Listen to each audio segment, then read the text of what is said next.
The silence cut through the air like a sharp blade. Conversations ceased, silverware froze mid-air, and all eyes turned toward the elderly pianist who had just crossed the grand doors of the city's most exclusive restaurant.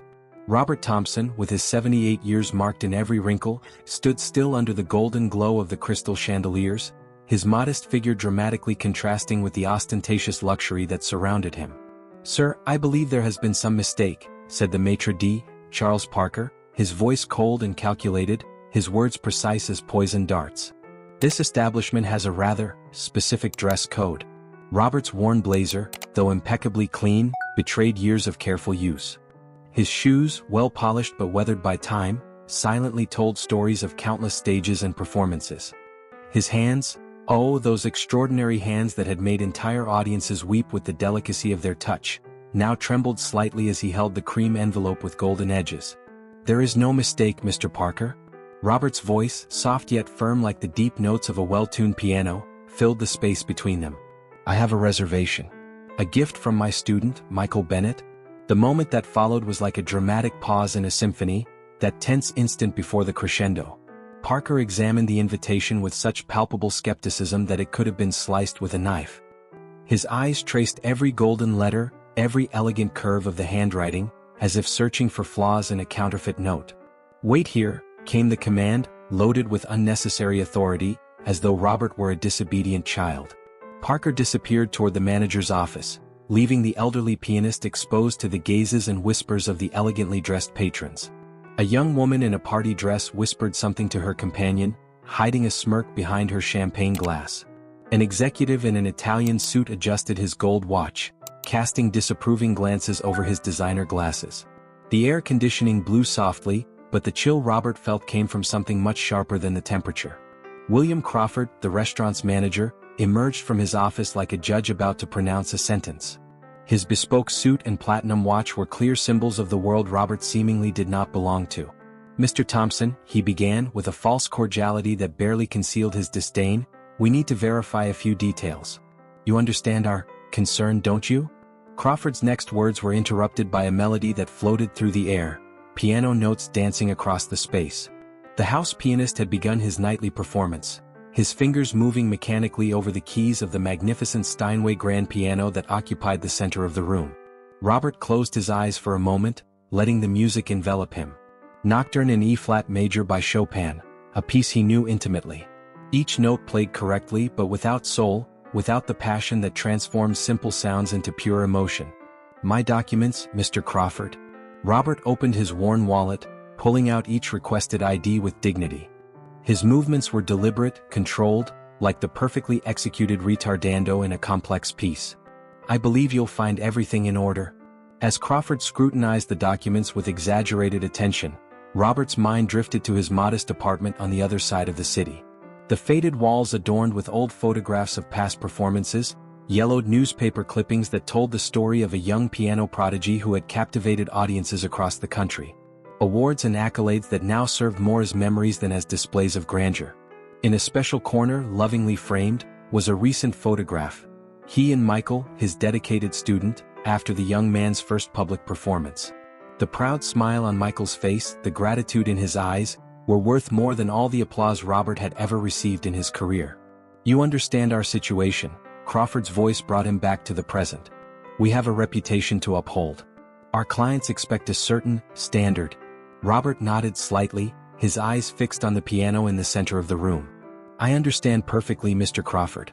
I understand that appearances can be deceiving, that prejudices can blind, and that true music, just like true dignity, cannot be measured by the brand of a suit or the price of a watch." His words, spoken with a calm that only decades of experience can bring, caused a slight discomfort in the manager. Crawford cleared his throat, checked the documents again, made a few more calls.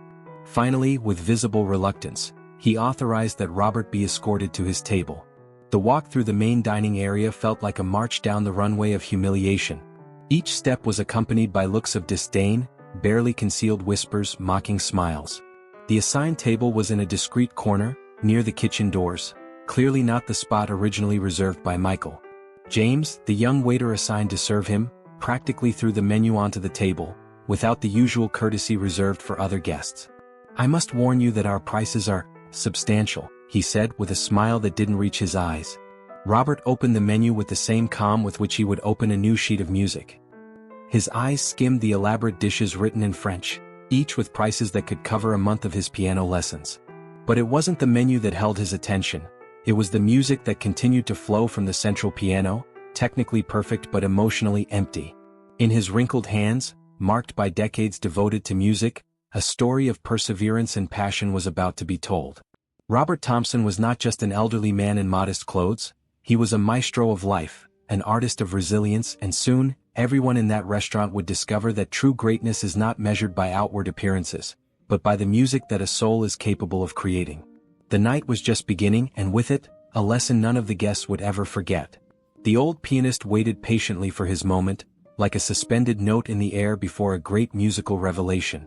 Soon, very soon, those who had judged him by his appearance would discover that true art, just like true character, transcends any superficial judgment. The delicate aroma of asparagus soup floated through the air as James returned to Robert's table, his stiff posture betraying his discomfort in serving someone he considered beneath him. Steam rose in soft spirals, dancing under the light of the chandeliers, while the old pianist observed the movement of the restaurant with attentive, patient eyes. Every detail of the luxurious environment told a story of privilege and exclusivity, from the crystal glasses to the silver cutlery, from the Italian marble to the imported wallpaper. At the neighboring table, a couple was celebrating what appeared to be an anniversary. The woman, Margaret Williams, draped in jewels that sparkled with every movement, occasionally cast sideways glances at Robert, as if his mere presence could contaminate her special celebration. Her husband, Richard, absorbed in a business call, barely touched his lobster dish, his fingers impatiently drumming on the polished mahogany table. "Your wine, sir." James placed the glass on the table with a sharp movement, causing a few drops to spill onto the white tablecloth. There was no traditional presentation of the label, nor the courtesy of serving a small amount for approval. It was yet another small humiliation in a night that was already proving to be an exercise in dignity. The young waiter didn't even attempt to hide his disdain, as if serving Robert were a personal affront to his position in the establishment. Robert merely nodded, a serene smile on his lips. His hands, which had often danced over ivory keys in grand concerts, now held the glass with delicacy. Years of musical practice had taught him that true elegance lies in the small movements, in the subtle precision that goes unnoticed by inattentive eyes. Every gesture of his carried the grace of someone who intimately understood the dance between strength and softness. From the central piano, the notes of a waltz by Tchaikovsky filled the air.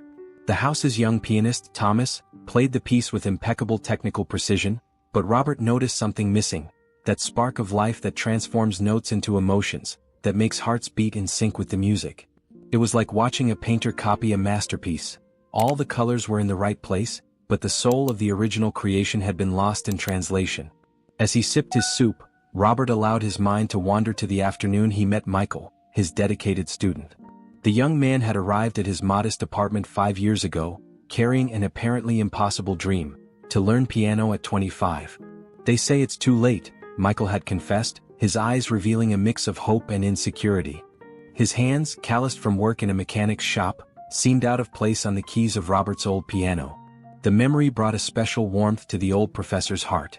Michael was not just another student, he was living proof that music knows no barriers of age or social class. During the first lessons, the young mechanic could barely coordinate his hands to play a simple melody. But there was something in his eyes, a fierce determination, a hunger to learn that Robert recognized from his own youth. "Music is not about technical perfection," Robert used to say, gently adjusting Michael's posture at the piano. "It's about telling a story with your heart." Gradually, the young man's rough hands began to find their own voice on the keys.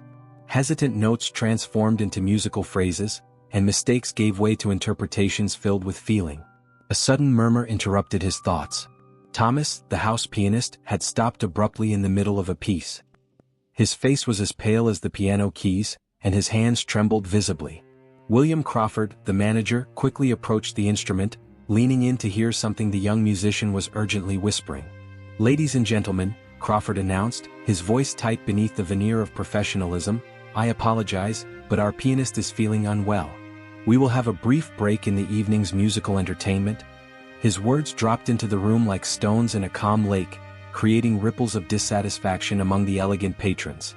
The silence that followed was filled with murmurs of disappointment. At the nearby table, Margaret Williams didn't miss the opportunity to voice her discontent. "First they let anyone in," she commented loudly enough for Robert to hear, "and now they can't even provide decent music." Her sharp remark provoked quiet laughter from the neighboring tables.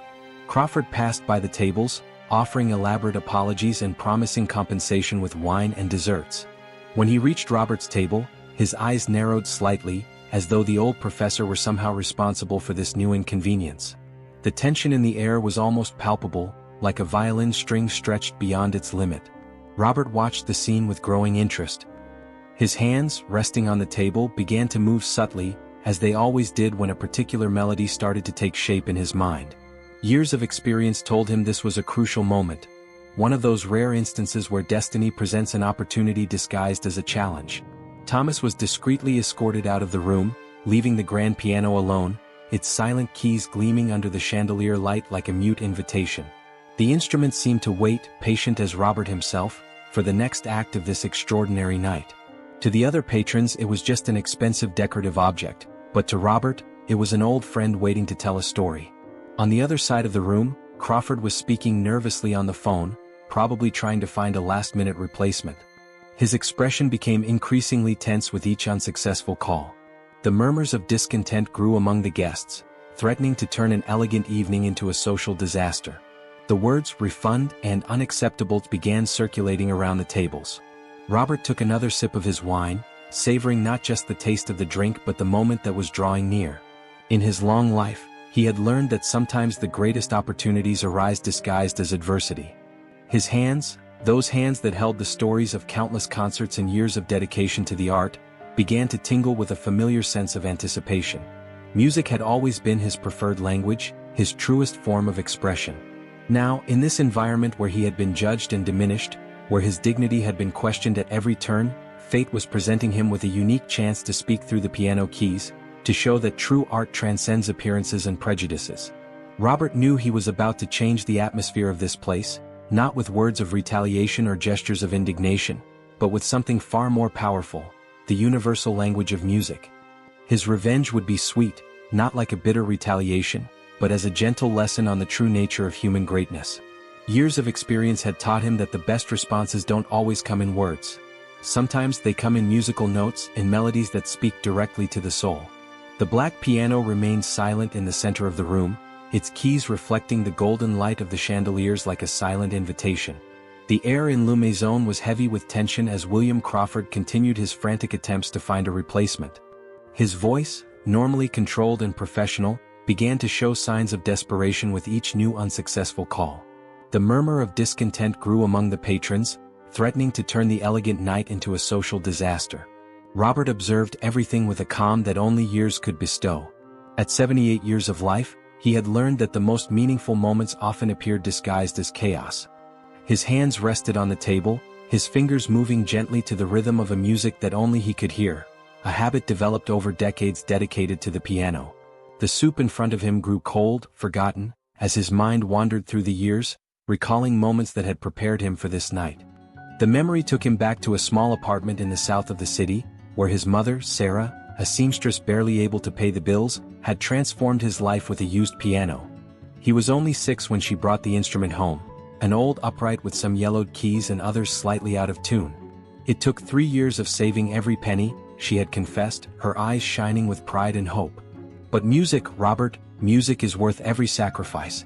Sarah worked double shifts to pay for piano lessons, sewing late into the night under the weak light of a worn lamp.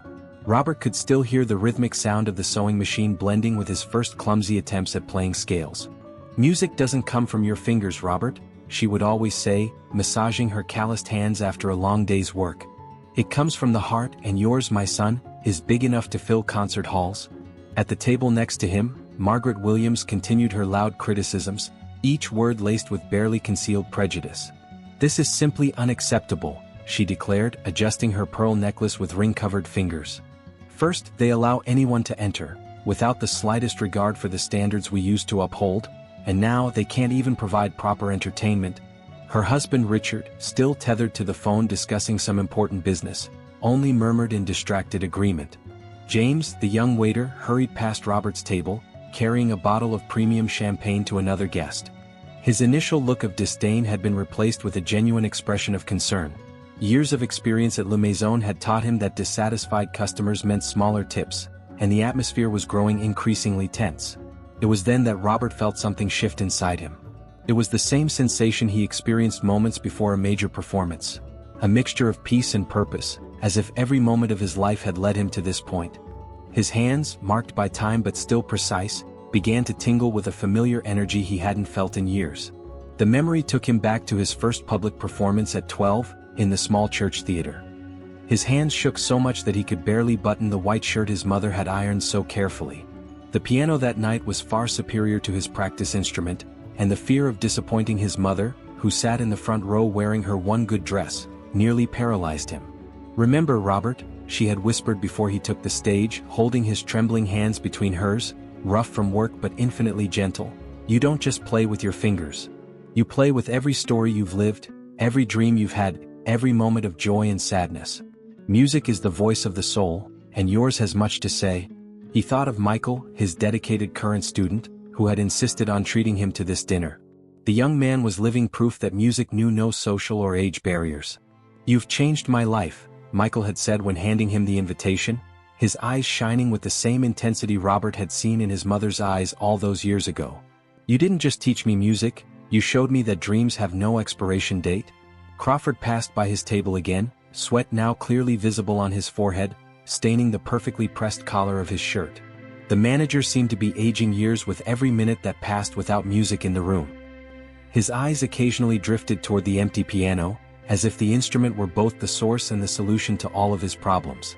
Robert slowly rose from his chair, his joints protesting slightly with the movement. Years of piano practice had left their marks on his body, but they had also given him a strength far beyond the physical. It was the strength of someone who had dedicated their life to transforming notes into emotions, to translating the universal language of music into hearts eager to be touched. He adjusted his worn blazer with the same dignity with which he used to adjust his tailcoat before major concerts. Every step toward the piano was deliberate, filled with purpose. The first to notice his movement was James, who nearly dropped a tray of drinks, his eyes wide in a mix of surprise and apprehension. Margaret Williams stopped mid-complaint, her mouth forming a perfect O of surprise. Silence began to spread across the room like ripples on a lake, table by table noticing the old professor's movement toward the instrument. Crawford, turning around as he sensed the sudden shift in atmosphere, visibly paled.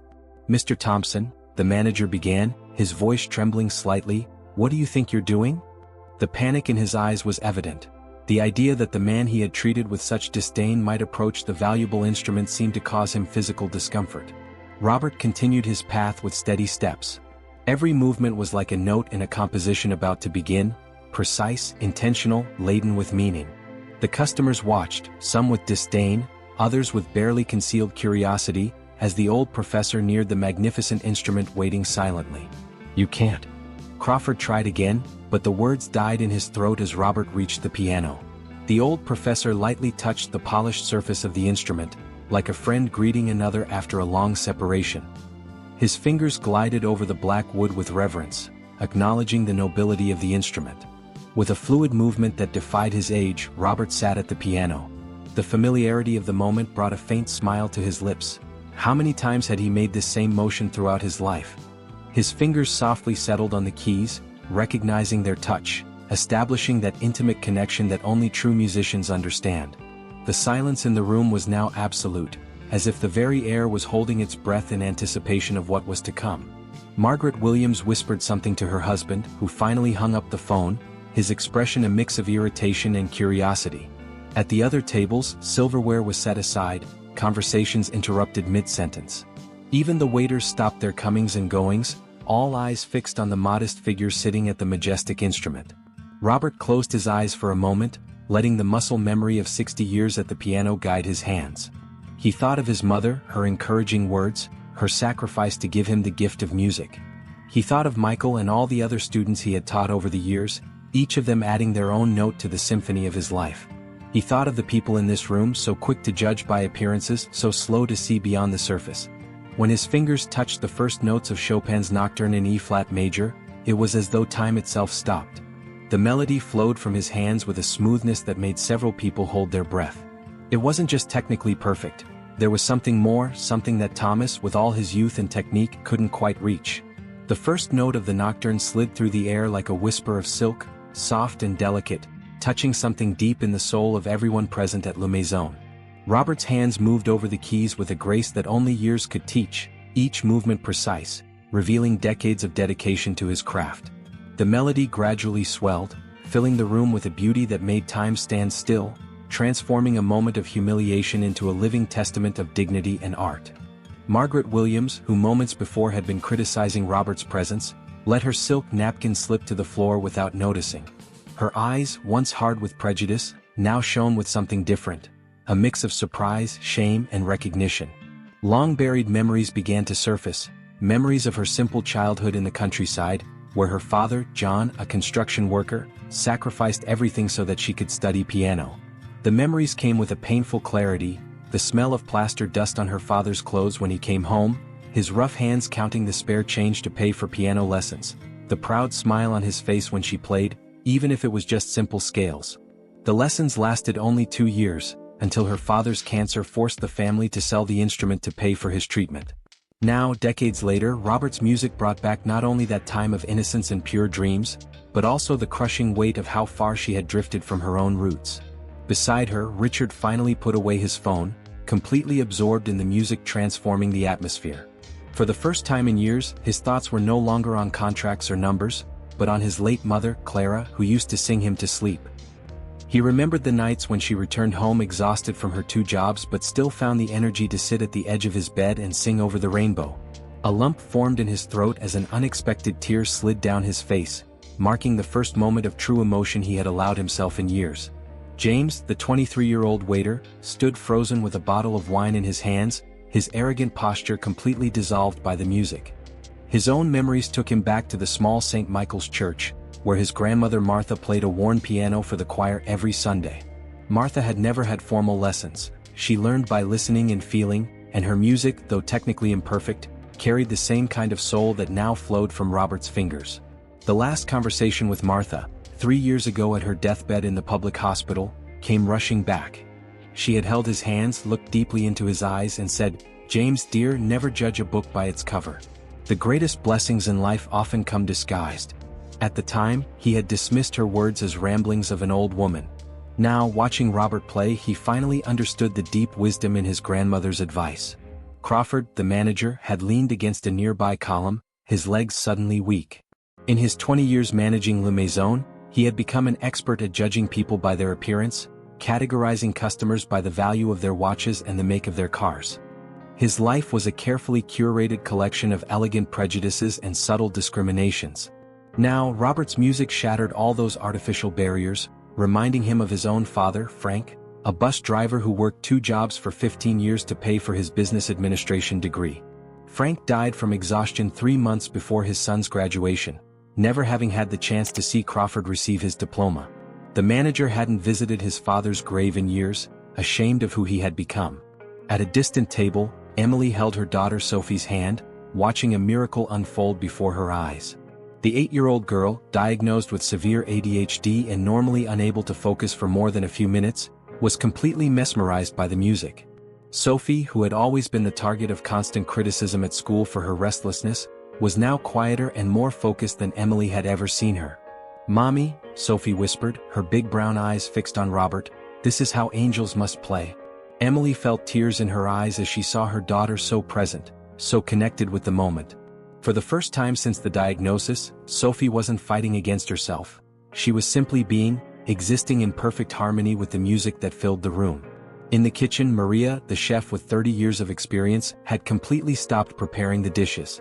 Tears flowed freely down her face as the music transported her back to her small village outside Naples, where her grandfather Giuseppe used to play the accordion at family parties. The smell of marinara sauce bubbling on the stoves mingled with the memories of the fresh basil aroma from her grandmother's garden. "La musica è l'anima della vita," Giuseppe always said, "music is the soul of life." He had passed away when Maria was only 12, but his words stayed with her. Now, listening to Robert play, she finally understood the full meaning of those words. Her hands, calloused from decades of chopping, slicing and cooking, trembled slightly as she held a small dish towel against her chest. Sarah and Thomas, the young couple celebrating their first wedding anniversary, shared a moment of deep connection. The music made them recall their first meeting, at a corner cafe where a street pianist played La Vie en Rose under the light autumn rain. Sarah squeezed Thomas's hand, thinking about how they had almost cancelled their reservation at Le Maison for thinking it was too pretentious. Thomas, always pragmatic and controlled, felt something melt inside him. He remembered his father, a literature professor who died too young, always saying that life was a symphony, with highs and lows, joys and sorrows, but always beautiful in its completeness. For the first time he truly understood what his father had meant. A group of executives discussing a multimillion-dollar merger had completely abandoned their spreadsheets and projections. Mark, the youngest of them at just 32, suddenly found himself thinking of his grandfather Henry, a carpenter who spent hours in his workshop at the back of the house, creating furniture with the same love and dedication that Robert demonstrated at the piano. "Numbers matter, kid," Henry used to say, "but don't let them tell your whole story." Mark discreetly pulled out his phone, not to check emails or stock quotes but to make a note, call his grandfather as soon as possible. There was so much he needed to say, so much he needed to hear. Robert didn't see any of this. His eyes were closed, his mind immersed in an ocean of his own memories. Each note he played carried a story: the long nights of practice at his old piano, the rhythmic sound of his mother's sewing machine marking the beat of his studies, the applause in packed theaters, and more recently, the small victories of his students.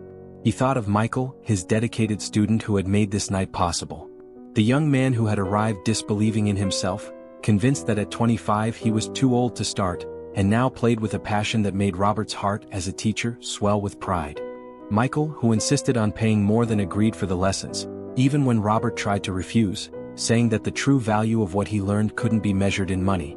The music flowed like a river of emotions, each note perfectly placed, each pause filled with meaning.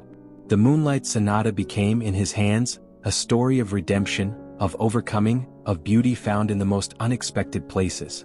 The people in the hall were not just listening to music, they were experiencing a collective transformation, a moment of reconnection with parts of themselves they had forgotten or abandoned. Sophie, the little girl, had quietly approached the piano, her wide eyes fixed on Robert's dancing fingers. Other children in the restaurant, who had been absorbed in their tablets and phones, one by one began to join her, forming a small, impromptu audience at the foot of the piano. It was as if they instinctively recognized they were witnessing something extraordinary, something greater than the digital distractions that usually consumed their attention.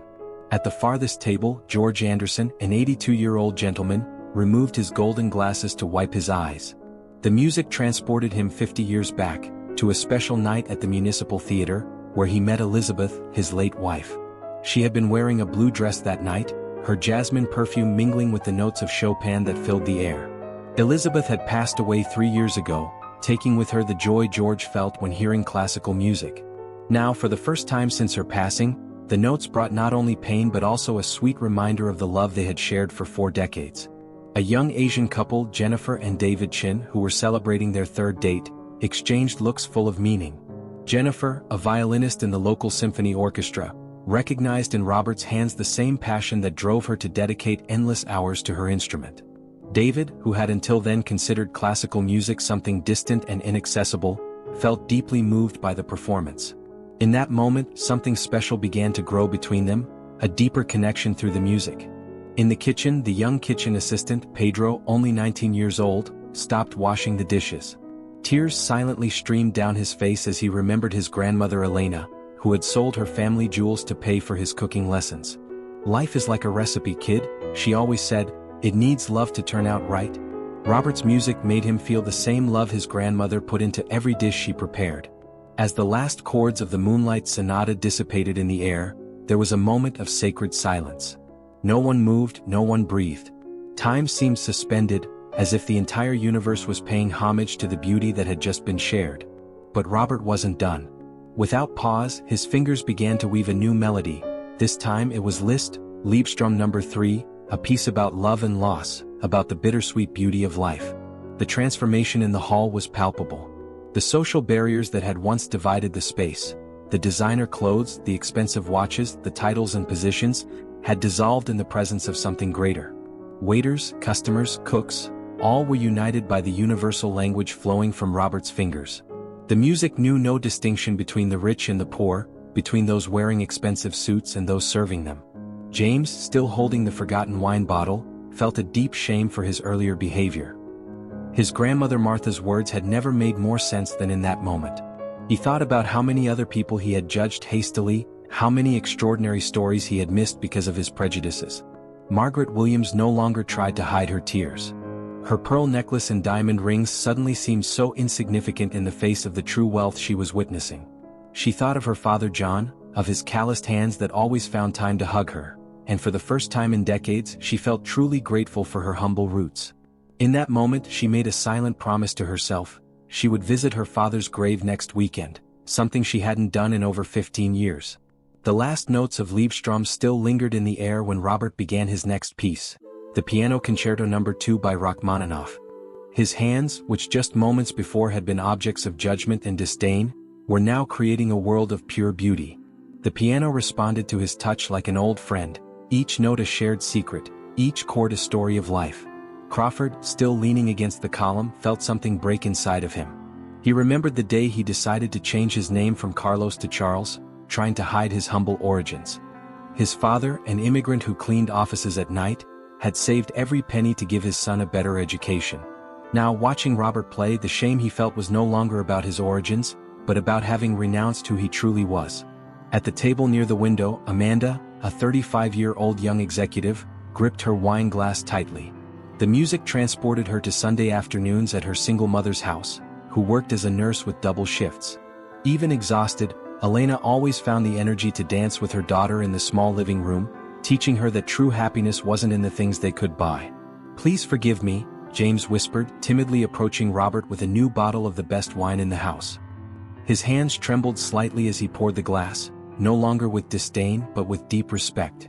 The young waiter had found in the notes of the piano a mirror of his own arrogance, and the reflected image embarrassed him. Sophie, still sitting at the piano's feet, began to sway gently to the rhythm of the music. Her mother, Emily, watched in awe as her daughter, usually so restless, seemed to have found a moment of perfect peace. The other children around also remained in quiet reverence, their young faces illuminated by an understanding that went beyond words. Maria came out of the kitchen, bringing a specially prepared dish for Robert. Her hands, usually so steady with pots and knives, trembled slightly as she placed the meal on a table near the piano. "For the maestro," she said softly, "with all my heart." The aroma of the dish mingled with the musical notes, creating a symphony for all the senses. Margaret Williams took off her pearl necklace, silently placing it in her purse. Each note from the piano seemed to strip away a layer of pretense she had built over the years. She thought of her father, John, and the nights he came home covered in construction dust, but still found energy to listen to her clumsy attempts at the piano. "Music doesn't care about expensive clothes, princess," he would say. "It only cares about what's in here." And he would touch her heart with his calloused finger. Jennifer Chin, the young violinist, had moved closer to the piano, her hands unconsciously moving as though playing an invisible instrument. In her mind, she saw herself as a child again, practicing hour after hour in her small apartment in Shanghai, her parents sacrificing everything so she could follow her dream. Robert's music spoke directly to her artist's soul, reminding her of the true purpose of her art. George Anderson closed his eyes, letting tears flow freely down his wrinkled face. The music carried him back into the arms of Elizabeth, his beloved wife. For 3 years after her passing, he had refused to listen to classical music. The pain had been too great. But now, in the notes flowing from Robert's fingers, he found not only sadness but also a celebration of a love that transcended time. Thomas, the young newlywed, squeezed Sarah's hand harder. The music made him think of all the moments he had wasted chasing material success, forgetting the small joys his father had valued so much.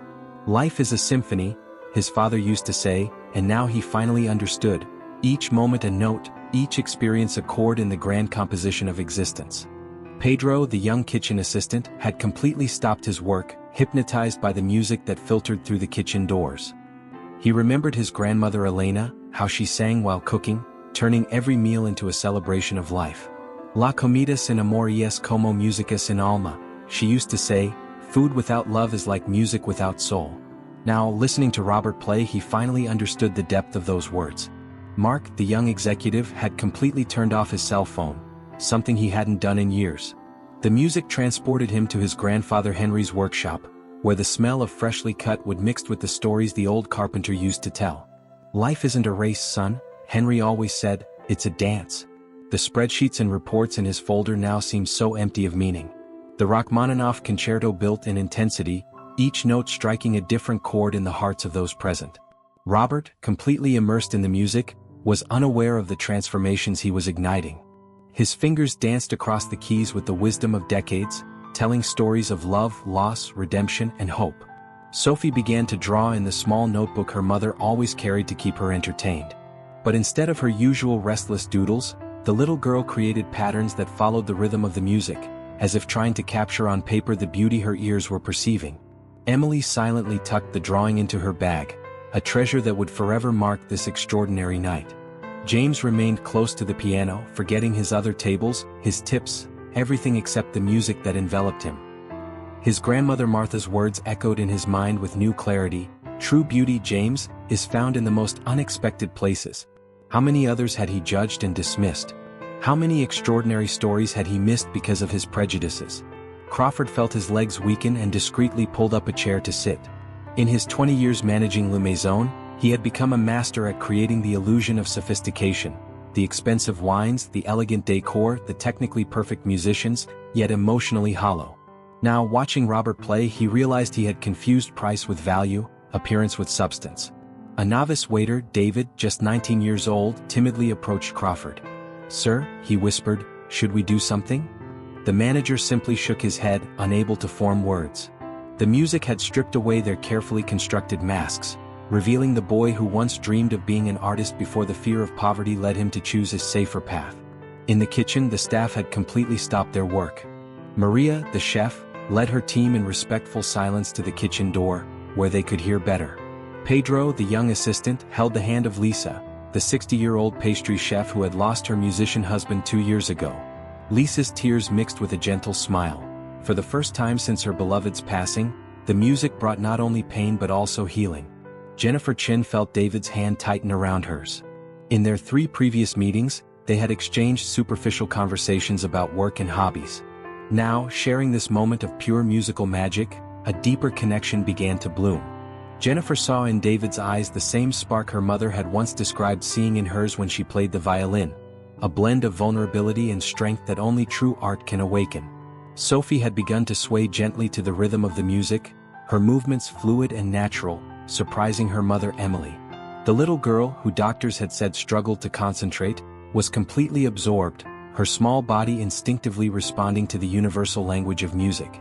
Emily made a mental note to research music therapy. Perhaps there was a path there that no one had considered before. At the farthest table, an elderly couple, the Turners, clasped each other's hands tightly. Eleanor, battling terminal cancer, had insisted on going out for dinner that evening despite her exhaustion. "We need to create more beautiful memories," she had told Harold, her husband of 45 years. Now, cradled by Robert's music, they shared a moment of grace that transcended the pain and fear of the future. Margaret Williams discreetly removed her diamond earrings, placing them in her bag alongside her pearl necklace. Each note from the piano seemed to wash away a layer of pretense she had built up over the years. She thought of her daughter Rebecca, whom she hadn't spoken to in 3 years because of Rebecca's inappropriate choice to become an art teacher at a public school. Robert's music was awakening long-buried truths beneath layers of social pride. James stayed close to the piano, his waiter's apron stained with the tears he could no longer hold back. He remembered when he first arrived in the city 5 years ago, full of dreams of becoming an actor. Slowly, the fear of failure had turned him into someone who measured the value of people by the size of their tips. Robert's music was shattering this false version of himself.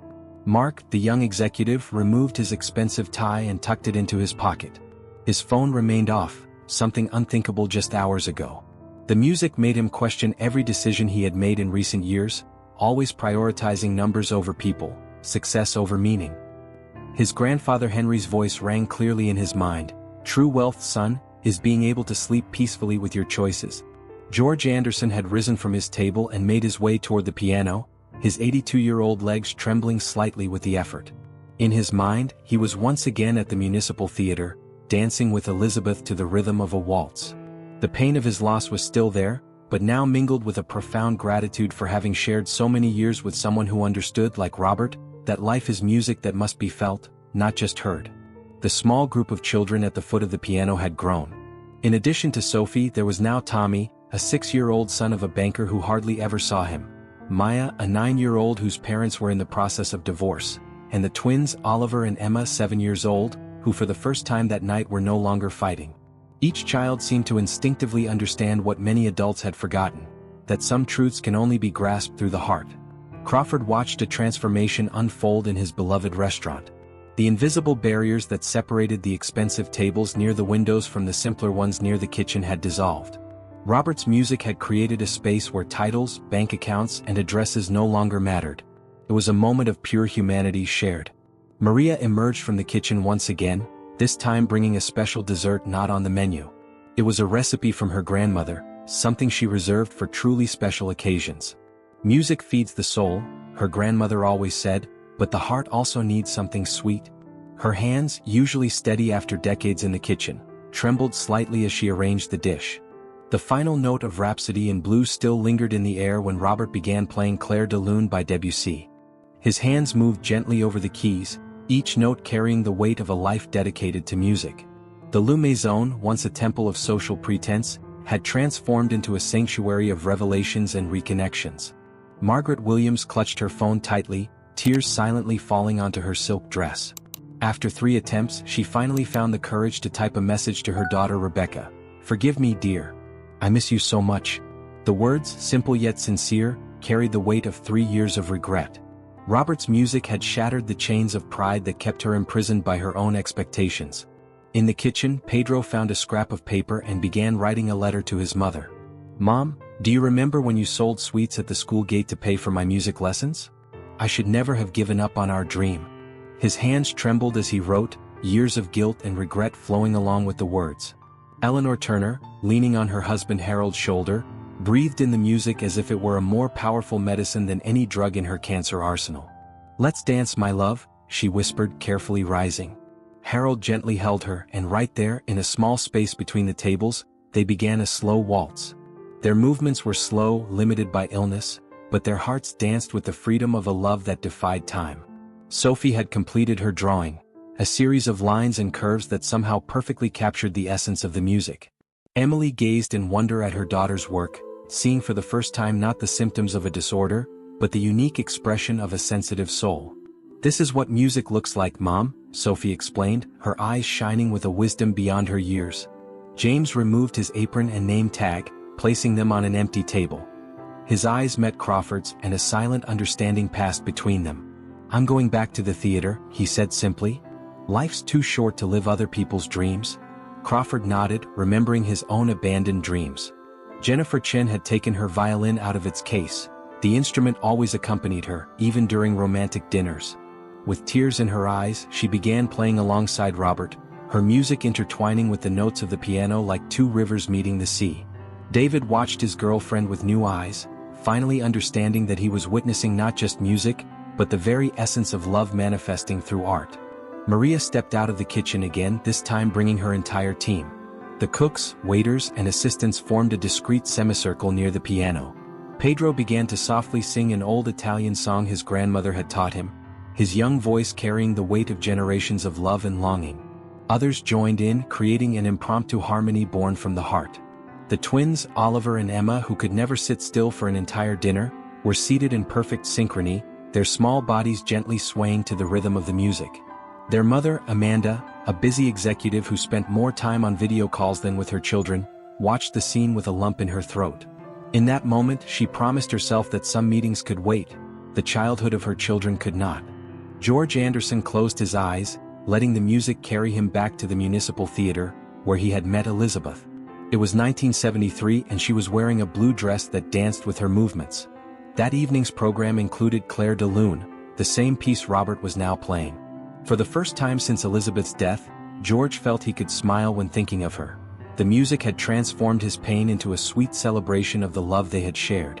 Thomas Stevens, the always busy banker, had sat down on the floor beside his son, Tommy. The boy was playing with a small car, moving it in rhythm with the music. "Dad," Tommy whispered, "can we do this more often?" The simple question struck Thomas like lightning. How many moments like this had he missed, always chasing the next client, the next promotion? Lisa, the pastry chef, took a small, crumpled photo from her pocket. It was of her and Anthony at their last concert together. Her husband was beaming, holding his cello as if it were part of his own body. "Music never dies, my love," he always used to say. Now, listening to Robert play, she finally understood. Music, like love, simply transforms, finding new ways to touch hearts. Crawford watched all these transformations happening in his restaurant, realizing he was witnessing something much bigger than just a musical performance. Le Maison, which he had turned into a symbol of status and exclusivity, was becoming a place of healing and genuine connection. In his mind, he began to form a new plan. Perhaps it was time to open the doors to more than just those who could afford the exorbitant prices. Sarah and Thomas, the young couple celebrating their wedding anniversary, exchanged a glance laden with meaning. The music had awakened memories of their first meeting, when the rain had forced them to take shelter in a small cafe where a street pianist was playing. "Sometimes we need to lose ourselves to find each other," Sarah whispered, repeating the words Thomas had said that night. Robert continued playing, his fingers dancing over the keys with the wisdom of decades. Each note was a story, each pause a moment of reflection. His music had become a mirror in which each person present could see their true essence, beyond the social masks and pretensions. The piano, under his experienced hands, was no longer just an instrument, it was a portal to long-forgotten truths. Margaret typed another message to Rebecca. "Your art is your truth, daughter. Forgive me for not seeing this before." Seconds later, her phone vibrated with a reply that made her heart stop. "I miss you too, Mom. Can we talk tomorrow?" 3 years of silence broken by the transformative power of music. Pedro tucked his letter into his pocket, knowing that this night marked a new beginning. Robert's music had given him the courage to reclaim his abandoned dreams. Tomorrow he would call his old music school. His mother had always said it was never too late to start over, and now he finally believed it. The last notes of Clair de Lune slid gently through the air of Le Maison like a whispered goodbye. Robert slowly opened his eyes, his hands still resting on the piano keys with the tenderness of someone caressing an old friend.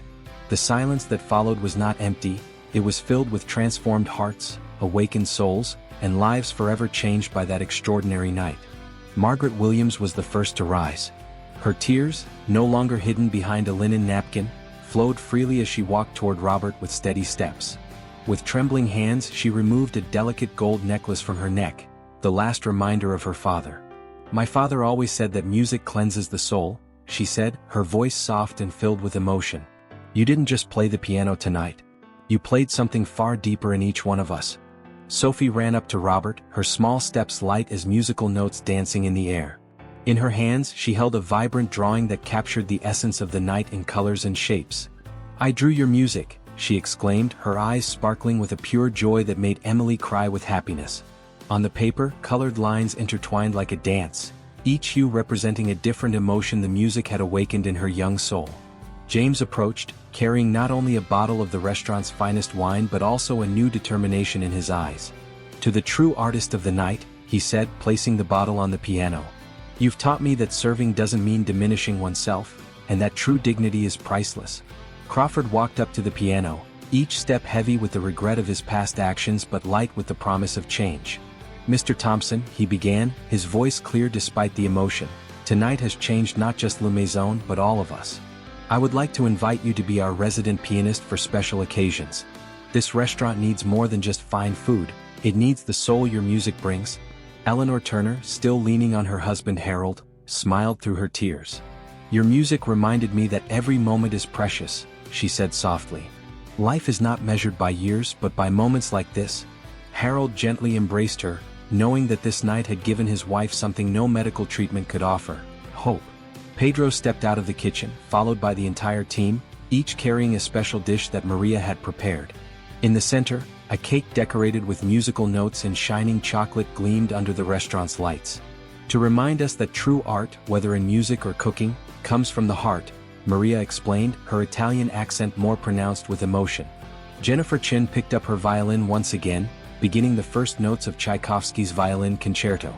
Robert smiled, his fingers naturally finding the keys to accompany her. The music that flowed from their improvised duet spoke of dreams revived, of healed hearts, of souls set free. David watched his girlfriend play, finally understanding that he wasn't just witnessing music, but love in its purest form. Thomas Stevens held Tommy in his arms, watching how his son instinctively followed the rhythm. "Dad," Tommy whispered, "can we have a piano at home?" Thomas kissed his son's forehead, his priorities reshaping in that simple yet profound moment. "Of course, champ. And you know what? I'll learn with you." George Anderson approached Robert after the music had ended. In his hands he held an old yellowed photograph. "This is Elizabeth," he said, showing a picture of a beautiful woman in a blue dress. "She passed away 3 years ago, and since then music had become too painful. Today you gave me back the joy of those memories." Margaret's phone vibrated with a new message from Rebecca. "Mom, I've arrived." The restaurant doors opened and Rebecca entered, her hair tousled by the wind, her eyes searching for her mother.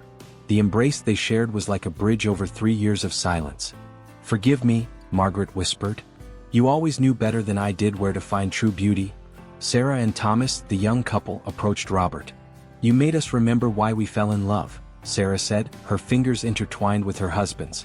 "It was on a rainy night, with a street pianist playing, that our love began. Today you helped us renew that magic." Amanda gathered Oliver and Emma, surprised to see her twins in perfect harmony for the first time in years. "Music did what no lecture ever could," she reflected, embracing her children. "Sometimes we need to stop talking to truly connect." James placed his folded uniform on the piano. "Tonight marks a new beginning," he announced. "Tomorrow I go back to the theater. Life is too short to live someone else's dreams." Crawford nodded, understanding that he wasn't witnessing a resignation but a rebirth. Lisa approached with her photo of Anthony. "My husband always said that music is the voice of the heart," she shared. "Today I understood that it can also be an embrace for the soul." Crawford gathered his team, his face glowing with a new vision. "Le Maison is going to change," he declared. "From now on we will be more than an exclusive restaurant. We will be a place where art and life meet. And you, Mr. Thompson, will be our inspiration and our musical guide." Robert observed everything with a serene smile. At 78 years old, he had learned that music was more than notes on a page. It was a bridge between hearts, a balm for wounded souls, a beacon for lost spirits. Sophie gently tugged at Robert's sleeve. "Will you teach me piano?" she asked, her eyes sparkling. Emily began to protest, mentioning Sophie's ADHD, but Robert interrupted with a kind smile. "Music knows no limitations," he said, touching Sophie's nose affectionately. "It only asks for an open heart and a willingness to learn." Emily embraced her daughter, tears of gratitude in her eyes. Pedro approached, holding his letter in his hand. "I'm going to start studying music again," he announced, his voice firm with determination. "You've shown me that it's never too late to follow our dreams." Crawford cleared his throat, drawing everyone's attention. "Mr. Thompson, in addition to our invitation for you to be the resident pianist for special occasions, I'd like to propose something more. How about we start a music program here at Le Maison? In the mornings, before the restaurant opens, this space could be a sanctuary for people like Sophie who want to learn. You would be our musical master of ceremonies." The eyes of Robert sparkled with the proposal. "Music is a gift that should be shared," he replied, smiling. "It would be an honor." As the night drew to a close, something had changed permanently at Le Maison and in the lives of everyone present. The barriers that once divided people, social class, age, appearance, had dissolved under the transformative power of music. Robert stood up from the piano, and everyone gathered around him, forming a circle of transformed hearts. "Music," he said softly, "is just a mirror of what already exists within us. It doesn't create anything new, it only helps us find what we had forgotten." That night, Le Maison ceased to be just an exclusive restaurant. It became a symbol of renewal and hope. The people who entered, judging by appearances, left transformed by essence. Robert's music had created a symphony of rediscovered souls, healed hearts, and redirected lives.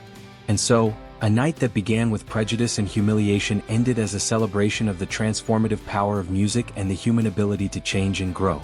Robert Thompson, the elderly pianist in his simple clothes, had proven that true greatness is not in outward appearances, but in the ability to touch and transform hearts.